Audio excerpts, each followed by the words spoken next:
ക്രിയേഷൻസിലേക്ക് എല്ലാവർക്കും സ്വാഗതം. ഇന്ന് നമ്മളൊരു ഈസി ബ്രേക്ക്ഫാസ്റ്റാണ് തയ്യാറാക്കുന്നത്.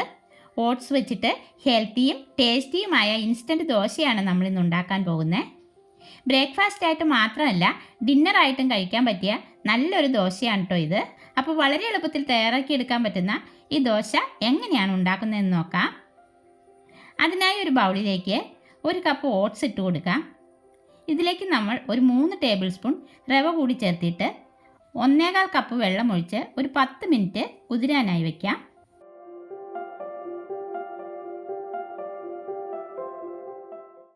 ആ സമയം കൊണ്ട് നമുക്ക് ദോശയിലേക്ക് അരച്ച് ചേർക്കാൻ വേണ്ടിയിട്ട് ഒരു 10 ചുമന്നുള്ളി, 1 കഷ്ണം ഇഞ്ചി, 2 പച്ചമുളക്, അല്പം വേപ്പില കൂടി എടുത്തിട്ടുണ്ട്. നമുക്കിതൊന്ന് അടുപ്പത്ത് വെച്ച് 2 മിനിറ്റ് ഒന്ന് വഴറ്റിയെടുക്കാം. ഒരു പാൻ അടുപ്പത്ത് വെച്ച് ചൂടായി വരുമ്പോൾ 1 ടീസ്പൂൺ വെളിച്ചെണ്ണ ഒഴിച്ച് ഇതെല്ലാം ഇട്ട് കൊടുത്ത് ഒന്ന് വാട്ടിയെടുക്കാം.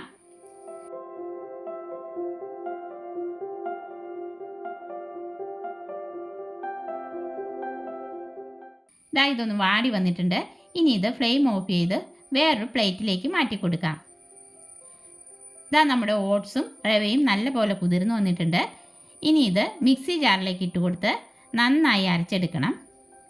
ജാറിലേക്ക് ഉള്ളിയും വേപ്പിലയും മുളകും ഇഞ്ചിയും കൂടി ഇട്ട ശേഷം ഇതിലേക്ക് 2 ടേബിൾ സ്പൂൺ തേങ്ങ ചേർത്ത് കൊടുക്കുന്നുണ്ട്.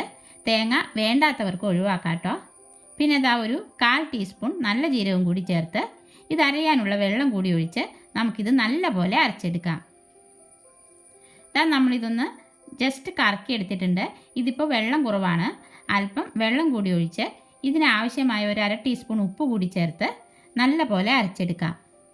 നമ്മളിത് നന്നായിട്ട് അരച്ചെടുത്തിട്ടുണ്ട്. ഇനി ഇതൊരു ബൗളിലേക്ക് ഒഴിച്ചു കൊടുക്കാം. ഇതിനിപ്പോൾ ഉപ്പെല്ലാം കറക്റ്റാണ്. നമ്മളിതിലേക്ക് ഒരു 1/2 കപ്പ് വെള്ളം കൂടി ഒഴിച്ച് ഒന്നുകൂടി ഇളക്കി യോജിപ്പിച്ച ശേഷം നമുക്കിത് ഇപ്പോൾ തന്നെ ചുട്ടെടുക്കാം. നമ്മളിതിലേക്ക് മൊത്തം 2.25 കപ്പ് വെള്ളം ചേർത്ത് കൊടുത്തിട്ടുണ്ട്. വെള്ളം കുറവാണെന്ന് തോന്നിയാൽ അല്പം കൂടി വെള്ളം ഒഴിച്ചു കൊടുത്ത് മിക്സാക്കിയാൽ മതി.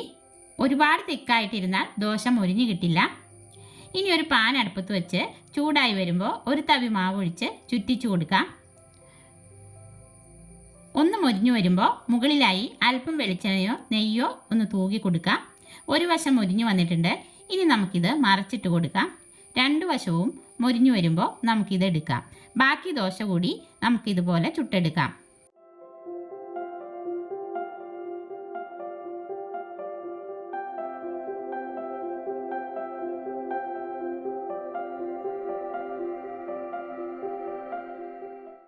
അങ്ങനെ നമ്മുടെ വളരെ പെട്ടെന്ന് ഉണ്ടാക്കിയെടുക്കാൻ പറ്റുന്ന വളരെയധികം ഹെൽത്തി ആയിട്ടുള്ള രുചികരമായ ഓട്സ് ദോശ ഇവിടെ റെഡി ആയിട്ടുണ്ട്. ഓട്സ് ഇഷ്ടമല്ലാത്തവരും ഇങ്ങനെ ദോശ ഉണ്ടാക്കിയാൽ വളരെ ഇഷ്ടത്തോടെ കഴിക്കും. നമ്മളിതിലേക്ക് ഉള്ളിയും പച്ചമുളകും തേങ്ങയും ജീരകവും ഒക്കെ ചേർത്തേക്കുന്നത് കൊണ്ട് ഒരു പ്രത്യേക ടേസ്റ്റാണ്. ഇതിൻ്റെ കൂടെ കഴിക്കാനായി ഒരു തേങ്ങാ ചട്നി കൂടെ ഉണ്ടെങ്കിൽ അടിപൊളിയാണ് കേട്ടോ. അപ്പോൾ എല്ലാവരും ഇതുപോലെ ഓട്സ് വെച്ചിട്ട് ദോശ ഉണ്ടാക്കി നോക്കണേ. അപ്പോൾ ഈ വീഡിയോ എല്ലാവർക്കും ഇഷ്ടപ്പെട്ടെങ്കിൽ ലൈക്ക് ചെയ്യാനും ഷെയർ ചെയ്യാനും സബ്സ്ക്രൈബ് ചെയ്യാനും മറക്കല്ലേ. അടുത്ത വീഡിയോയിൽ നമുക്ക് വീണ്ടും കാണാം.